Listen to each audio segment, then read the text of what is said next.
Hello students, welcome to online classes. Last video में हमने पाठ्यक्रम का अर्थ और परिभाषाएं समझी थी। इस वीडियो में हम पाठ्यक्रम की प्रकृति समझेंगे। What is the nature of curriculum. इस वीडियो से संबंधित आपकी कोई भी क्वेरी हो कमेंट बॉक्स में पूछ सकते हैं। तो शुरू करते हैं पाठ्यक्रम या पाठ्यचर्या की प्रकृति, जिसको हम पाठ्यक्रम का स्वरूप भी बोल सकते हैं। So first point is planning of one type of learning, एक तरह के अधिगम अनुभवों का नियोजन। जिसकी बात करते हैं जब कोई शिक्षक अपनी क्लास के सभी छात्रों के लिए एक ही प्रकार के सीखने के अनुभवों को प्लान्ड करता है, यानी कि नियोजित करता है, तो उसके लिए वह अपने सभी अनुभवों को, जितने भी अनुभव हैं उनको, और छात्रों की सहभागिता को और छात्रों के विभिन्न विभिन्न स्तर, गुणात्मक स्तरों को ध्यान में रखता है। जैसे हम बात करते हैं, जब कोई पाठ्यक्रम किसी कक्षा 6 के बालकों के लिए बनाया जाता है, किसी विशेष प्रतिफल हेतु कक्षा 6 के बालकों के लिए बनाया जाता है, तो वह पाठ्यक्रम हम कक्षा 6 के ही बालिकाओं पर अप्लाई नहीं कर सकते। वो सार्थक नहीं होगा। अगला पॉइंट है पूर्ण नियोजित, फुल्ली प्लान्ड। तो पाठ्यक्रम कैसा होता है? पूर्ण नियोजित। उसकी प्रकृति होती है विद्यार्थी के ज्ञान के विकास के लिए नियोजित सभी परिस्थितियों में होता है। पाठ्यक्रम में विद्यार्थियों को उचित प्रकार से क्रमबद्ध करने वाले सैद्धांतिक आधार होते हैं, जो कि उसको पूर्ण नियोजितता प्रदान करता है। अगला पॉइंट है, next point is transfer of knowledge, ज्ञान का हस्तांतरण। अर्थात पुरानी पीढ़ी के सभी अनुभवों को पाठ्यक्रम के द्वारा ज्ञान में समाहित करते हुए नई पीढ़ी तक, जो आने वाली नई पीढ़ी है, उस तक ज्ञान का हस्तांतरण पाठ्यक्रम के द्वारा ही हो पाता है। अगला पॉइंट की बात करते हैं कॉन्कोमिटेंट एक्शंस, सहगामी क्रियाएं। जो पाठ्यक्रम पुस्तकीय ज्ञान के साथ साथ उसमें सहगामी क्रियाएं भी समाहित होती हैं। अगला पॉइंट बात करते हैं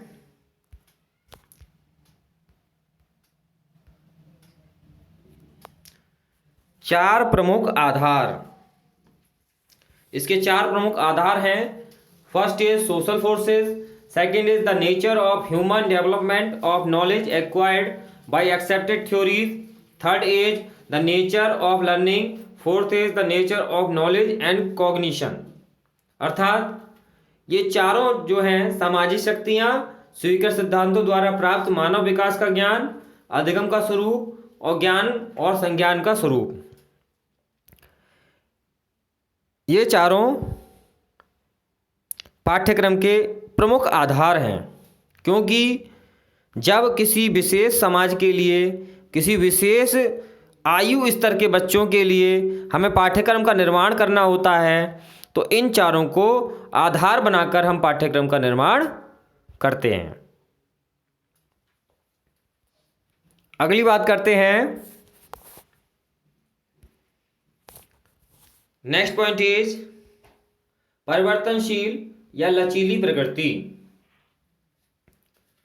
परिवर्तनशील या लचीली प्रकृति, यानी कि पाठ्यक्रम परिवर्तनशील होता है, उसकी प्रकृति लचीलीपन की होनी चाहिए, जो समाज की विभिन्न आवश्यकताओं के आधार पर होता है, जिसको गतिशील भी कह सकते हैं।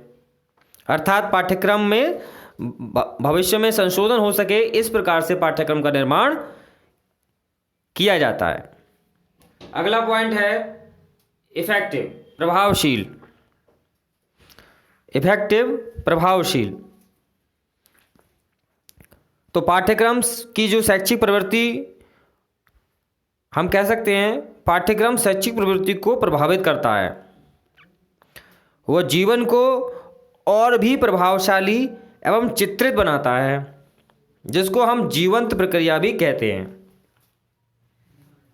अगला पॉइंट है the fulfilment of all objectives, सभी उद्देश्यों की पूर्ति।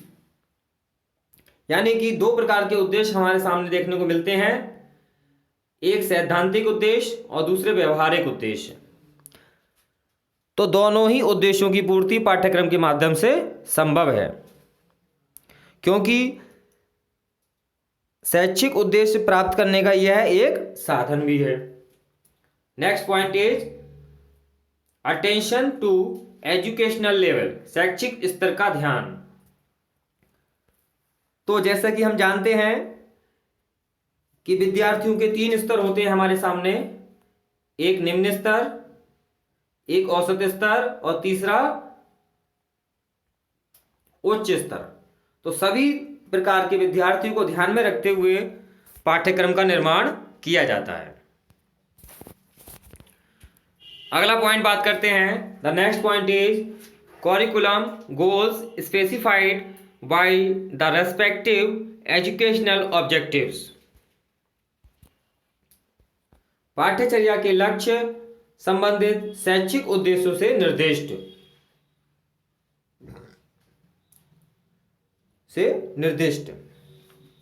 तो जहां तक की बात करते हैं कि पाठ्यचर्या या पाठ्यक्रम अध्यापक के अनुदेशों को नियोजित करने में सहायक होता है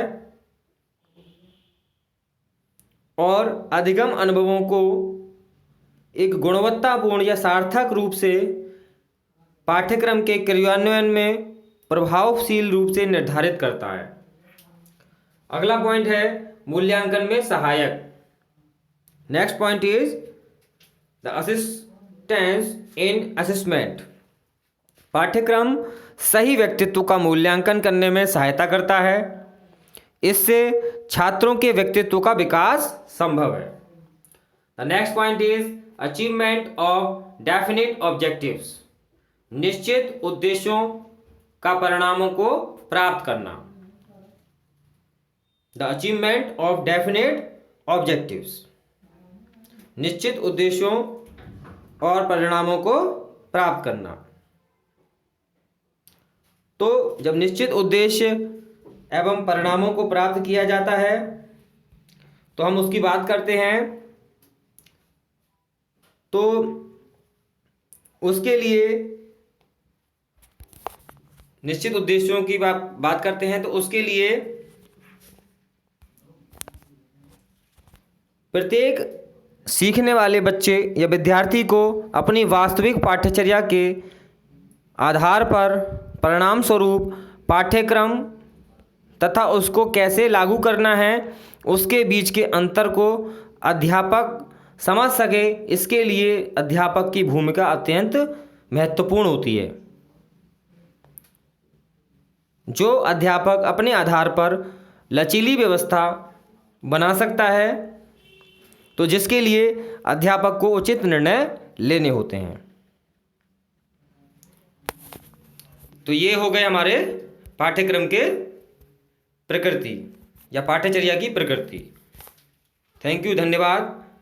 अच्छे से तैयार करिए और स्क्रीनशॉट लेकर आप नोट डाउन कर सकते हैं। इनको नोट डाउन जरूर कर लीजिए और कोई भी क्वेरी हो तो कमेंट बॉक्स में पूछ सकते हैं।